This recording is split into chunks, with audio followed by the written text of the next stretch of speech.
We're back with Compete Digital 180. As always, we're going to get 180 seconds of insight from a marketer. Today, we're here with Marta Kagan, who is the managing director at Espresso, and she's going to share some insights focused really around the topic of social media. So, Marta, you are on the clock. First question. We've read on your blog, you've talked about social media. Can you give us your idea, your definition of what social media is?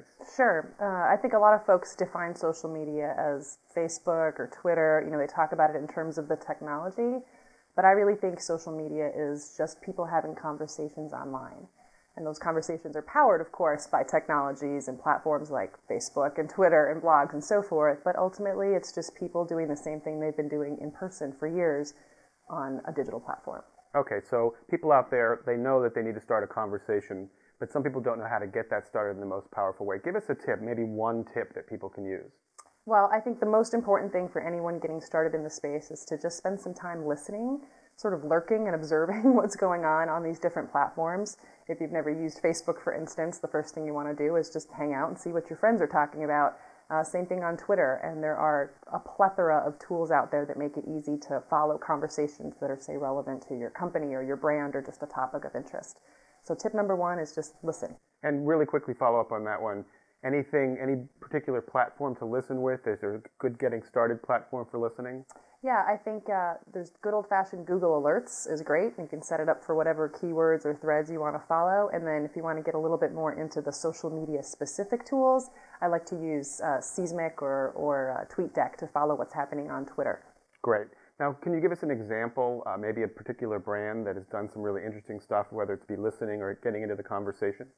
Yeah, I think luckily there's more and more good examples to point to. One of my current favorites to follow and talk about is what Best Buy is doing.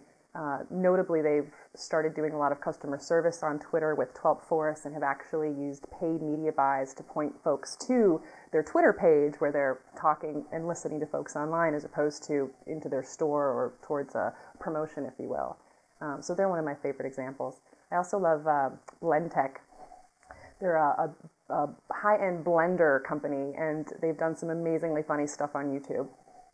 And people will sort of say, these things seem interesting and they're novelty, but how do I measure the effectiveness? What are some ways that people can think to measure whether it works?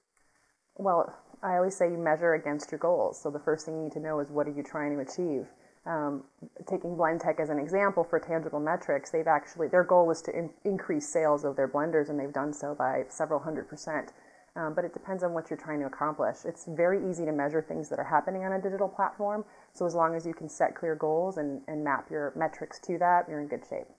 Great. So the idea right now is you need to get into the conversation, you need to listen, you need to have some clear metrics and clear goals. That's the first step in getting started. Thanks. We'll see you later for another episode of Compete Digital 180.